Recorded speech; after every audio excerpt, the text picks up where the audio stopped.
அந்த பாட்டி மாறவங்க எல்லாம் வந்து நடிக்க வச்சதுங்கிறது இருக்க, அது ஒரு பெரிய விஷயம். சினிமாக்குள்ளே வரும்போது எங்கள் பாட்டி இதெல்லாம் செப்பட்டிக்கினே கூட்டு அப்படிம்பாங்க. சின்ன வீடு பாட்டுக்கிட்ட எங்கள் பாட்டி என்னை திட்டிடுச்சு. படத்தில் நான் நடிச்சிருக்கிறேன் அப்படிங்கிறது தான் அவங்களுக்கு தாக்கம்.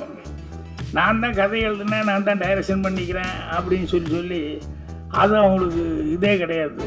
நீ நடிகனா வந்து கரெக்டாக இல்லை, வைஃப் இருக்கும்போது நீ எப்படி அது கொஞ்சம் உண்டுங்கிறதுக்காக எப்படி நீ இப்படியெல்லாம் பண்ணலாம்.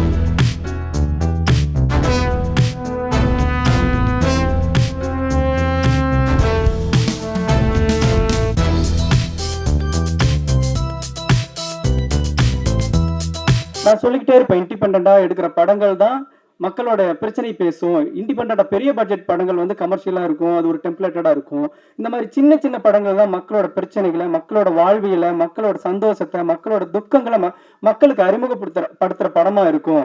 அதனால சின்ன படங்களா இருந்தாலும் நல்ல படமா எடுக்கும் பொழுது நமக்கு மனநிறைவு கிடைக்கும் அப்படின்ட்டு இண்டிபெண்டன்ட் மூவி உலகம் முழுக்க பெரிய அளவுல வளர்ந்து வந்துகிட்டு இருக்கு. அப்படிங்கிறதுனால இண்டிபெண்டன்ட் மூவியை நான் ப்ரொமோட் பண்ணிக்கிட்டே இருப்பேன். நல்ல படம் எடுத்துட்டு வாங்க, ப்ரொடியூசர் பசார் இருக்காங்க, ஆகா ஃபைண்ட் இருக்கு, உங்களை காப்பாற்றுவாங்க. என்ன எப்படி காப்பாற்றினாங்களோ அதே மாதிரி உங்களையும் காப்பாற்றுவாங்க அப்படிங்கிற நம்பிக்கையோட நான் அந்த கில்ட்டினஸ் இல்லாம நான் வந்து அவங்களுக்கு நான் உத்தரவாதம் கொடுக்குறேன். இத்தனை பாட்டிமார்கள்லாம் வந்து நடிச்சுட்டு வந்துருக்காங்க. எவ்வளோ நேச்சுரலாக நடிக்க முடியுமோ அவ்வளோ நேச்சுரலாக. எனக்கு சில நேரங்கள் அதில் வந்து ராஜ்குமார் டைலாக் எழுதினாரா இல்லை அவங்களே சொந்தமாக பேசிட்டாங்களா அப்படிங்கிற அளவுக்கு சந்தேகம் வந்தது. அந்த அளவுக்கு ரொம்ப இயல்பாக வந்து பண்ணியிருந்தாங்க. எல்லாத்துக்கும் மேடையில் இருக்கிறவங்க எல்லாத்துக்கும், முன்னால் இருக்கிறவங்க எல்லாத்துக்கும் என்னுடைய பணிவான வணக்கத்தையும். ஸோ இந்த புத்தாண்டில் திரைக்கு, தமிழ் திரைக்கு ஒரு சிறப்பான செய்தி, ஒரு சிறப்பான ஒரு இது நடந்திருக்கு அப்படின்னு சொன்னோம்னா அது வந்து இந்த ஆஹா இவங்க ஃபைண்டுன்னு சொல்லி இவங்க வந்து கிடைச்சதுங்கிறது இருக்க. இதுதான் தமிழ் திரை 2025 வந்து எல்லாருக்குமே ஒரு பிரைட் ஃப்யூச்சர் தெரியுது அப்படிங்கிற லெவலுக்கு இவங்க வந்ததுங்கிறது வந்து சினிமாவை நோக்கி வரக்கூடிய இளைஞர்கள் எல்லாத்துக்குமே மிகப்பெரிய உதவியாக இருக்கும். எல்லா பூவாசமும் வந்து காற்று எப்படி வீசுதோ அந்த டைரக்ஷனில் தான் போகும். அந்த பூவாசங்கிறது ஒரே ஒரு பூவாசம் மட்டும் காற்று வீசுகிற திசைக்கும் எதிர்த்து போகும் அப்படின்னு சொல்லுவேன்.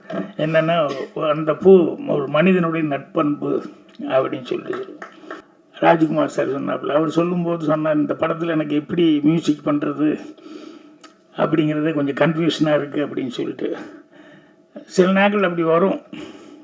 எப்படின்னு விஸ்வநாதன்னே ரீகார்டிங் வாட்சிட்டு இருக்கும்போது திடீர்னு ஒரு இடத்துல நிறுத்திக்கிட்டார். தம்பி ஒரு சின்ன கன்ஃபியூஷனாக இருக்குது, என்ன பண்ணுறதுன்னு தெரியலையே, என்னென்ன அப்படின்னு. இல்லை அந்த கேரக்டர் அழுதுட்டு இருக்கான், அவங்க அம்மா செத்து போச்சு, ஆனால் நீங்கள் பேசுகிற டைலாக் வந்து எல்லோரும் மியூசிஷியன்லாம் கைதட்டி ரசிக்கிறான், சிரிச்சுக்கிட்டு இருக்கான். நான் அந்த அழுகிற கேரக்டருக்கு மியூசிக் போடுறதா, சிரிக்கிற கேரக்டருக்கு மியூசிக் போடுறது, எப்படி போடுறதுன்னே தெரியல எனக்கு அப்படின்னு சொல்லிட்டு அந்த நாட்டில் முக்கியமான ஒரு இடத்துல வந்து அவன் நிறுத்திட்டு கேட்டார். அப்புறம் நான் ரெண்டுக்கும் சேர்ந்த மாதிரியே போடுங்க, ரெண்டுக்கும் வயாமீடியாக இருக்கிற மாதிரி போடுங்க அப்படின்னு சொல்லி அந்த இடத்துல பிரமாமா ரீரிகார்டிங் பண்ணியிருந்தார். சில நேரங்களில் காமெடிக்கு வந்து தனியாக வாசிச்சுட்டு போயிடலாம், பேத்தாஸு லவ்வோ அது இதுக்கு அந்தந்த மூடுக்கு பண்ணலாம். இப்போ என் படங்களில் அதெல்லாம் மாறி வந்துடும். திடீர்னு சிரிச்சுக்கிட்டே இருக்கிற மாதிரி இருக்கும், டக்குன்னு லேசாக ஒரு சென்டிமெண்ட் வந்துடும். அப்புறம் சென்டிமெண்ட் சீனாக இருக்குன்னு நினச்சிட்டு இருக்கும்போது திடீர்னு வந்து காமெடி அப்படிங்கிறது வரும்.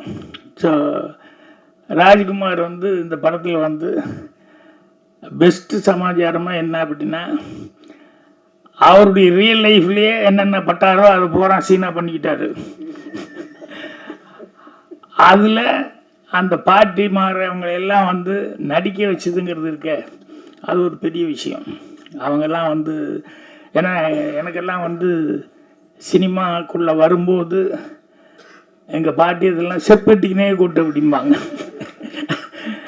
என்னன்னா சினிமான்னா அது பிடிக்காது, அதுன்னா அதெல்லாம் மனுஷன் செய்கிற வேலையாங்கிற மாதிரியே வந்து சினிமா மேலே இருக்கிற ஆர்வம் வந்து பார்க்குறதுக்கு ஓகே ஒழிய அதுக்கு ஒருத்தர் போகிறான்னு சொன்னோம்னா ஒத்துக்கவே மாட்டாங்க. எங்கள் அண்ணன் எல்லாருமே பெல்ட் எடுத்துக்குவாங்க. நான் இது எல்லாத்தையும் தாண்டிக்கிட்டு எனக்கு இதுதான் வேணும் அப்படின்னு சொல்லிட்டு நான் வந்ததுக்கப்புறம் அப்புறம் எங்கள் பாட்டியிலேருந்து எல்லாருமே சமரசம் ஆகிட்டாங்க. எங்கள் அண்ணன் என்ன எல்லாருமே சமரசம் ஆகிட்டாங்க. அதுக்கப்புறம் படம் எடுக்கும்போதெல்லாம் அவங்க வந்து பார்த்துட்டு ரொம்ப ஒவ்வொருத்தரும் ஒவ்வொரு மாதிரி கமெண்ட் கொடுப்பாங்க. சின்ன வீடு பாட்டுக்கிட்டு எங்கள் பாட்டி என்னை திட்டிடுச்சு. ஏறா படம் எடுத்துச்சு அப்படின்னு. நல்லதான் பாட்டி எடுத்துருக்கேன். நல்லது என்ன நல்லது தான்? உங்கள் அம்மா எல்லாம் குண்டு இல்லையா? கொண்டாடி கொஞ்சம் குண்டுங்களுக்கா எங்கே வேணால் ஊர் மேலே போயிடுறா அப்படின்னா. படத்தில் நான் நடிச்சிருக்கிறேன் அப்படிங்கிறது தான் அவங்களுக்கு தாக்கம். நான் தான் கதை எழுதுனேன், நான் தான் டைரக்ஷன் பண்ணிக்கிறேன் அப்படின்னு சொல்லி அது அவங்களுக்கு இதே கிடையாது.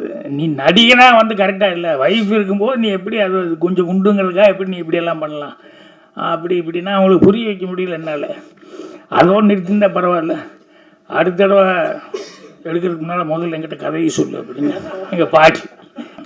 இப்போ இந்த படம் வந்து பார்க்கும்போது அந்த பாட்டு போட்டோம்னா இதுதாண்டா அவங்க அப்பத்தான் அவங்க இவங்கன்னு சொல்லி எல்லாம் காமிக்கிறது இருக்க, அதில் அவ்வளோ ஒரு சந்தோஷமாக அவங்க வந்து காமிச்சிக்கிட்டு இருப்பாங்க.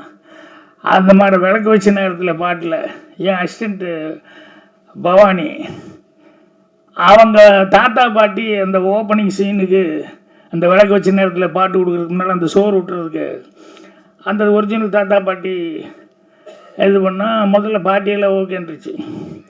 தாத்தா வந்து பரிசல் எங்கே உள்ளே வந்து அவ்வளோ தூரமெல்லாம் நான் வரமாட்டேன், நான் போ அப்படின்னு சொல்லி நீ போயிட்டு வா அப்படின்ட்டுச்சு. அப்புறம் பாட்டியை கூப்பிட்டா அவர் இல்லாமல் நான் மட்டும் வந்து யாருக்கோ சோறு விட்டுறதுக்கு நான் எங்கே வர்றேன் அப்படின்னு, அதெல்லாம் வரமாட்டேன் அப்படின்னு சொல்லிட்டு அப்புறம் 2 பேர்த்தையுமே ஒரிஜினல் பேரையே வந்து கஷ்டப்பட்டு எடுத்துகிட்டு போய் கடைசியில் ஷார்ட் எடுத்தோம்.